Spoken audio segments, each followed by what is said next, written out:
Hello everybody, welcome to Vysh. This is Pranay and we are going to continue the Tamil Nadu history textbook part 1 of class 11th. Before I start the class, I request everybody to please like this video, share with your friends and please leave a comment to let us know how do you feel the classes, and if you need any such information please reach us on the WhatsApp number provided here and the mail provided here for any courses or any other information regarding test series and any other information regarding the UPSC examination. Okay, so we are going to start with the chapter number 5 today, evolution of society in South India. So in couple of textbooks the southern India part is very much neglected, so we will be covering through this textbook regarding the South India and the dynasties and the people who ruled in the southern India. Okay, so in the Deccan region encompassing major parts of present day Andhra, Karnataka and Maharashtra, the Shatavahanas established a powerful kingdom in the 1st century BC. The Shatavahanas, okay, they were in the area of Andhra, Karnataka and Maharashtra. In the south, the three family ruling houses, the Cholas, the Cheras and the Pandyas, okay, the Cholas, the Cheras and the Pandyas were their contemporaries ruling the fertile part of Tamizigam, that is the Tamil country. But the Tamil rulers started 2 centuries earlier, as they figure in Ashoka's inscriptions of the 3rd century BC. Okay, so there were many common things as well as differences in the polity and the society of the Deccan and Tamil regions. Okay, so at that point of time, the part of Andhra, Karnataka and Maharashtra were under Shatavahanas, and the more southern part, the Tamil Nadu, the Kerala part was taken care by the Cholas, the Cheras and the Pandyas. Okay, so we will see in much more detail in the next classes. Okay, what are the sources, how we got this information? Okay, so number one, we are going to see the archaeological sources. The megalithic burial sites of early historical period. The megalithic burial sites. We have seen in the last classes what were the megalithic burial sites. Okay. Excavated material from ancient sites including ports, capital towns with architectural remains such as in Arikamedu, Kodumanal, Alganakulam and Urayur. Okay. These are in the southern part of India, specifically in the Tamil Nadu area. Buddhist sites with the stupas, okay, and the chaityas located in Andhra and Karnataka regions like Amravati, Nagarjunakonda, etc. These are specifically in the parts of Andhra Pradesh near the Guntur district. Amravati is in news since many days. Okay. Numismatics. What is numismatics? It is basically the coinage. Okay. Coins of pre-Shatavahana chieftains who were before Shatavahana, and of the Shatavahanas from the Andhra Karnataka region. Okay, the coins issued by the Cheras, Cholas, Pandyas and the chieftains of the Sangam age. What was Sangam age?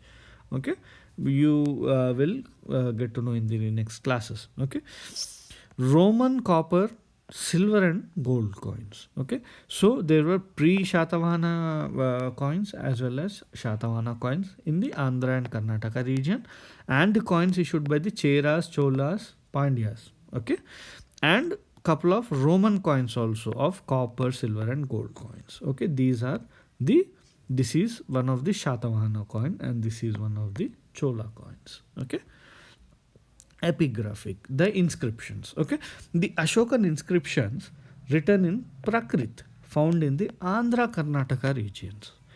The Tamil Brahmi inscriptions found in the caves of Tamil Nadu and Kerala, such as Mangulam, Jambai and Pugalur. Okay, Mangulam, Jambai and Pugalur. Okay, the Shatavahana inscriptions and other Buddhist inscriptions of Andhra region. Short inscriptions found on pottery and rings and stones in Tamil Nadu and some sites outside India like the Berenaik and Kusairal Kadim in Egypt. You can see this. This is one of a piece found. Basically, this is the Brahmi script which is written in Tamil. Okay, na? Next, we will see the literary. The Tamil texts include Sangam and post Sangam literature. The Artha Shastra, the treatise on economy and statecraft authored by the Kautilya. We have read about the Artha Shastra in the previous class. Okay, this also contains a lot of information. We have read in the chapter where Ashoka was mentioned specifically that Kautilya, in the Artha Shastra, Kautilya specifically mentioned that the borders of the Ashokan kingdom are touching with the foreign kingdom of Cholas and Pandyas. It has been specifically mentioned in Arthashastra. Okay, so it was considered as the foreign kingdom. The Cholas, Pandyas, and other kingdoms which were much more in the southern part of India were considered as foreign kingdoms which were independent, basically. Which were independent. Okay, the Puranas, which mention the genealogy of the Andhras and Shatavanas, Buddhist chronicles such as Mahavamsa, Gatha Saptasasti, a Prakrit text composed by Shatavana king Hala. Okay, classical Tamil literature. So there was a mention of the Pandyas and the southern kingdoms basically in Tamil literature also. The classical Sangam corpus consisting of Tolakapiyam, the 8 anthologies, Etut Koi, Pattu Pattu, Tolkapiyam attributed to Tolkapiyar is the earliest extant Tamil grammatical text. Okay, dealing not only with poetry but also the society and culture of the times. The Patinen Kilkanakku, which means 18 minor works, and the 5 epics belongs to post-Sangam times, around 4th to 6th century CE, and describe a different social and cultural setup. Okay, so in this you see around 4th to 6th century CE, okay, there is mentioned a different social and cultural setup. So there are chances that there was a huge change in the cultural and social setup by that time. Okay, na? So what you need to remember is Tolkapiyam, okay, the 8 anthologies Etutokkai and Pattu Pattu. Okay, so you just remember the names and which are linked to the classical Sangam corpus. Okay? The following Greek and Latin sources, these are foreign notices. Greek and Latin sources inform us about the long distance cultural and commercial connections. The Periplus of Erythraean Sea, an ancient Greek text, the Periplus of Erythraean Sea. This has been mentioned in a couple of books also, in the previous classes also. Okay, so this is very important, you just need to remember. Okay, this is one of a Greek text. Pliny the Elder's Natural History, 1st century CE. Ptolemy's Geography, which is of 2nd century CE. Vienna Papyrus G40822. This is a Greek document datable to the 2nd century CE. A Roman map called Newtongarian Table. Newtongarian Table. Okay. So we will see how was this southern India during the Mauryan times. The Ashokan edicts around 270 to 30 BC present for the first time a picture of the political conditions in the southern India. Rock Edict 2 lists the Tamil ruling houses Cholas, Pandyas, Kerala Putras and Satyaputras as neighbor rulers. That's what we mentioned in the previous slides. Neighbor rulers lying beyond his domain, where he said to have made provision for 2 types of medical treatment. Medical treatment for both humans and animals. So even it was a neighbor ruler's area, it was not in his own kingdom, but he had made a provision for medical treatment of both humans and animals. So Cholas, Pandyas, Kerala Putras and Satyaputras were mentioned. Okay, The Mauryan Empire at that time included northern parts of Karnataka and Andhra, while the Tamil kingdoms were treated as independent neighbors. That's what we said in the previous slides. Okay, till Karnataka and Andhra. So the Tamil kingdoms were considered as independent kingdoms. Okay, after the decline of Mauryan power and before the rise of the Shatavanas, many small principalities emerged. Although not much information is available about their rulers, their coins and inscriptions reveal that they were chiefs who controlled small territories. Okay, these were small principalities. Okay, so we will see about the Shatavahanas after the Mauryan time. Okay, the Shatavahanas emerged in the first century BC in the Deccan region. Okay, they ruled Deccan region is basically the Maharashtra, Karnataka, Andhra part. Okay, they ruled over parts of Andhra, Maharashtra, Karnataka, and Madhya Pradesh. Okay, from recent archaeological evidence, it is understood that Shatavana started to rule in the Telangana area.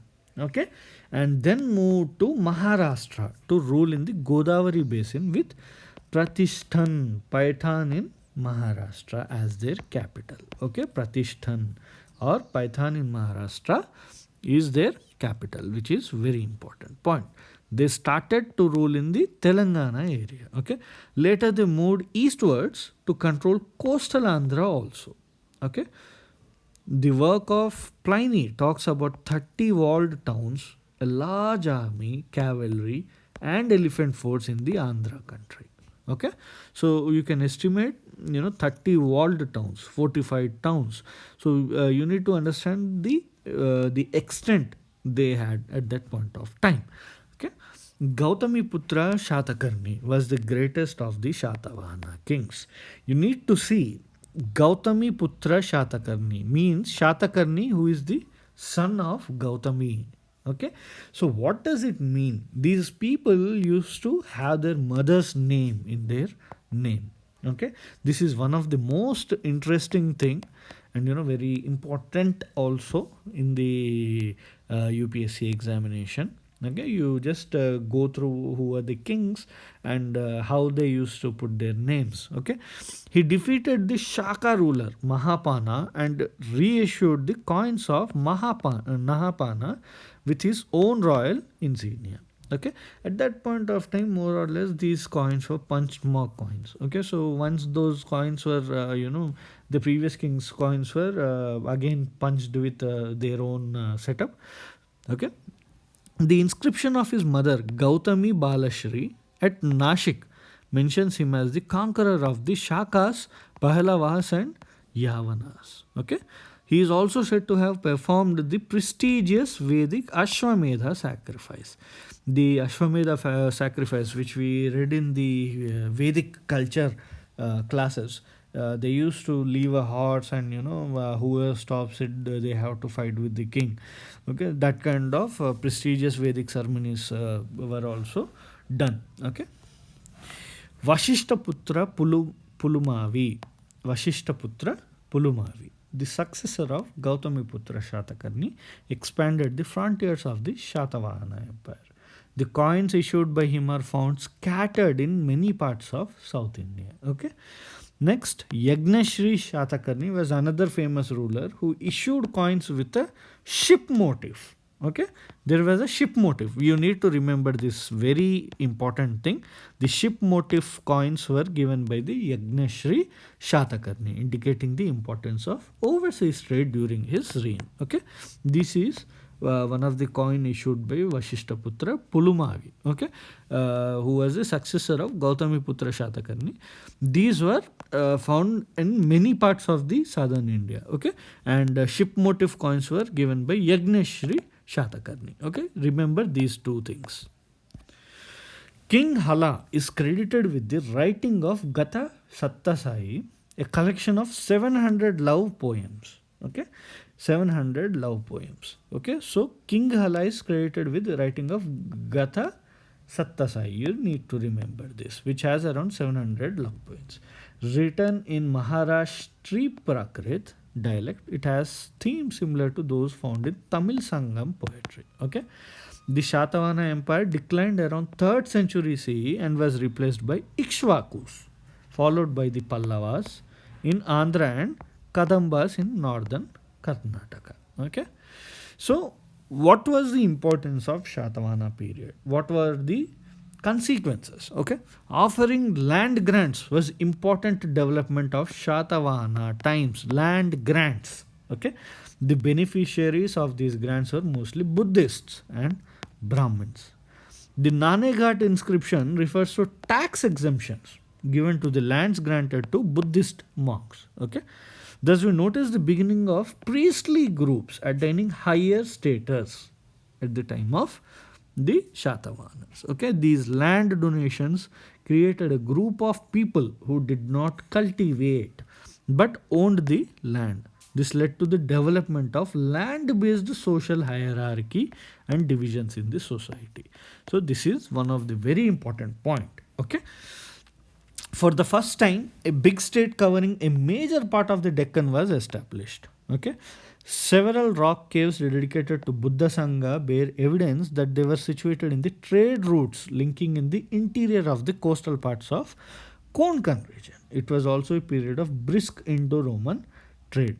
Okay, this is a Naneghat inscription given in the book. Okay, so that's all for today. So in the next class we will see about the Sangam time and different kind of developments at that point of time, and remaining these kingdoms in the southern part of India, specifically in the Tamil Nadu, Kerala.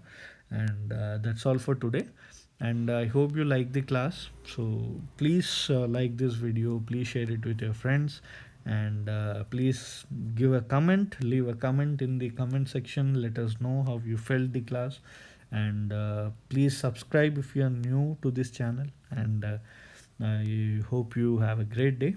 Thank you.